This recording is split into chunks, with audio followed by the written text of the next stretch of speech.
So, hello, what's up mga ka-lifestyle? Magandang araw sa ating lahat. Welcome back again sa ating channel, Marky Lifestyle. So, for today's video mga ka-lifestyle, let's talk about home credit. Since maraming mga nag-reach out sa atin through Messenger, then TikTok, nagtatanong about kay home credit, no? Sasagutin po natin yung ilang mga question na talaga namang until now nagbabothered sa inyo, no? Especially yung mga may home credit na humigit kumulang na ng 5 years na talaga namang hindi na nababayaran. Ano yung posible talagang mangyari, ano? And then yung mga accounts na lumipat na ng tirahan, kumbaga hindi na nabibisita ng field collector ng home credit. Ano yung posibleng mangyari? So yun yung mga nabasa kong katanungan no lately. So again mga ka-lifestyle, pag ganun po yung mga na-experience nyo right now, ano, ako especially sa mga solid supporters talaga natin, sa solid viewers talaga natin dito sa channel natin sa YouTube, marami po talaga nag-update sa atin ano kung ano yung mangyayari, ano yung posibleng mangyari pag ganito yung mga nangyari. So, yun na nga mga ka-lifestyle. Upon searching, nag-ikot-ikot po talaga ako sa mga social media about sa ganitong klaseng problema, no? So, meron ako mga nabasang information na i-share ko sa inyo para ma-aware din kayo.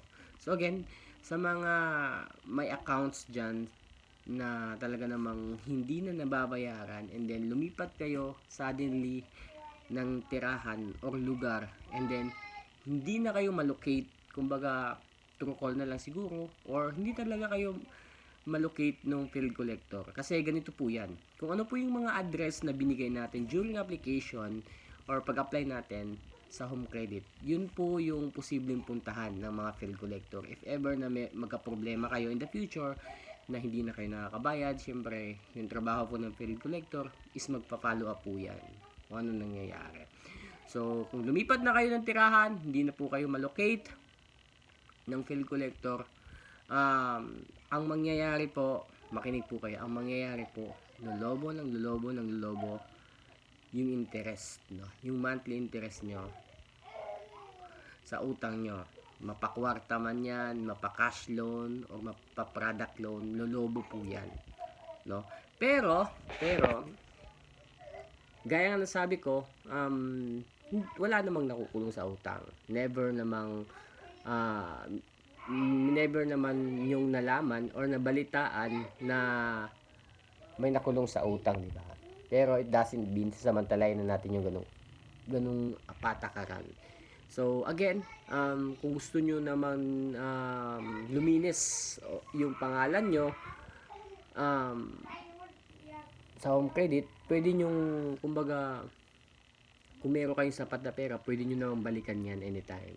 As long as nandiyan sa inyo yung card na binigay sa inyo, yung pula, or kahit let's say yung number lang na ginamit nyo pang register, no, sa application, ma-open yung accounts nyo. Pwede din kayo mag-direct doon. Kahit i-check nyo yung accounts nyo, no, mapapansin nyo, pataas pa rin ng pataas yung total na babayaran nyo. Para naman dun sa mga nakaka-receive ng demand letter, no, hindi po ibig sabihin pag naka-receive po kayo ng demand letter, ipapabarangay na kayo. Kasi yung nakasaad sa demand letter mga ka-lifestyle, nakasaad po doon yung total amount na papabayaran sa inyo, no? And then kung kailan, ganyan kung saan lugar, no, ganon. And then nakasaad din doon, pwede din kayong if na-receive niyo na yon, pwede niyo nang i-ignore yon if nakabayad na din kayo doon sa accounts mismo na nakabutang or account number na nakalagay doon mismo sa demand letter, ano. So ganun po yung posibleng mangyari. Alam ko karamihan sa inyo ngayon, especially yung mga nanonood ngayon, no, interesado dahil I know yung iba more than 4 to 5 years na hindi nakakabayad sa mga home credit nila. Ano yung posibleng mangyari, no? Yun yung mga nababasa ko ngayon, no. Ako in my opinion, wala namang exactly pwedeng mangyaring masama sa inyo. Hindi naman pwedeng makulong kayo, no?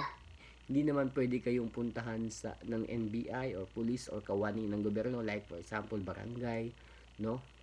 Hindi po pwedeng mangyari yon, yung pwede lang po mangyari, yung pwede lang pong bumisita sa inyo, of course, yung field collector. So wala po tayong dapat ikatakot, no? Hindi po ibig sabihin more than 4 to 5 years na yung utang natin, makukulong na tayo. Again, wala pong nakukulong sa utang, no? Kung wala po talaga kayong kakayahang makaprovide ng pambayad sa inutang nyo sa home credit, wag po nating pilitin yung sarili natin, no? And then, hindi naman din po ibig sabihin na hindi na natin binabayaran yung utang natin, is talaga namang irresponsible na tayo. Nagkakaroon lang talaga ng pangyayari na hindi natin inaasahan, Again, gaya ng mga online lending application, pwede nating balikan yan anytime pag meron na tayong sapat na pera, Wag po tayong matakot, wag po tayong mangamba, kasi alam ko karamihan sa inyo na ngayon natatakot talaga totally, dahil sobrang laki na nung kabuuan ng babayaran, and then ilang taon nang hindi na babayaran, baka in the next day pulis na yung pumunta, or let's say matuntun yung location mo, wala po tayong dapat ikatakot as long as meron tayong sapat na dahilan,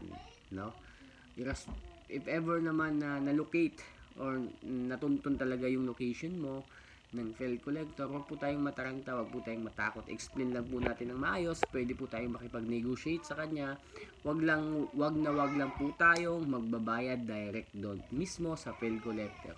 Kung napanood nyo yung mga ibang videos ko about sa pinagkagaguhang pinagagawa ng field collector, mag-isip-isip na kayo. Again, wag po kayong magbayad directly dun sa mga field collector na nagpupunta sa inyo, So, panoorin nyo lang yung ibang video ko about sa kung bakit hindi magandang magbayad sa mga ganitong klaseng field collector, kasi karamihan po sa kanila again is merong hindi magandang ginagawa. So, yun lang mga ka-lifestyle, and then pasensya na po if minsan na lang po tayo makapag-upload ng ganitong klaseng mga content, gawa na rin po kasi na medyo busy na tayo, and then hindi na rin gaano kaganda yung mga views or mga naghahanap na ganitong klaseng content, nowadays, kaya medyo tinatamad na rin tayo. Pero wag po kayong matakot, as long as makakala po tayo ng mga information regarding sa ganitong klaseng mga problema, i-share ko po sa inyo.